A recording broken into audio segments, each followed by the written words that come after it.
ערב טוב לכם. אז אחרי פרק יובש מסוים, אנחנו לקראת אירוע גשם קצר שיתחיל ממחר אחר הצהריים.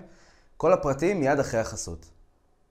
התחזית בחסות ארגמן סלולר, המעבדה האמינה והזולה בארץ. נחלת יצחק 5 תל אביב. טלפון 054-777-7757. טוב, אז לפנינו לילה של ערפילים נרחבים באזור מישור החוף והשפלה. מי שנוהג בדרכים, שימו לב, הגבלות רעות חמורות. מה קורה מחר? הטמפרטורות עדיין יהיו גבוהות מהרגיל לעונה, מזג אוויר חם ויבש מהרגיל. ככל שנתקדם במהלך היום, העננות תלך ותתרבה. אנחנו נראה יותר ויותר עננים בשמיים. בשעות הצהריים ואחר הצהריים קיים סיכוי לראות גשם, בעיקר באזור רצועת ההר הפנימית, בתוך הארץ. הגשם לא יהיה מסודר, אבל הוא יכול לרדת בכל מקום. בשעות הערב והלילה הגשם הזה ילך ויתפשט לעוד אזורים.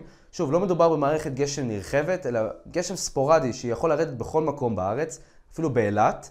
חשש לשיטפונות באזורי נחלי בקעת הירדן והערבה, ובעצם למעשה בכל אזור הדרום. שימו לב שבשלישי זה ממשיך, בעיקר בשעות הבוקר. אנחנו נראה גשם נרחב.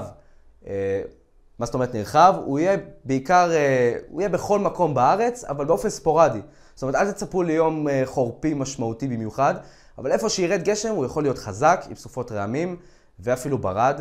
חשש להצפות ושיטפונות, בעיקר באזור נחלי בקעת הירדן, באזורי נחלי הדרום. וברביעי, אם אנחנו מסתכלים עליו, אנחנו כבר רואים שלא יורד גשם בכלל. הגשם הזה ייפסק, אנחנו מדברים אפילו על התחממות והתפזרות של העננות. חמישי, טמפרטורות שמעט יעלו, רוחות מזרחיות שהתחזקו, והעננות גבוהה בינונית עוד פעם תכסה את השמיים.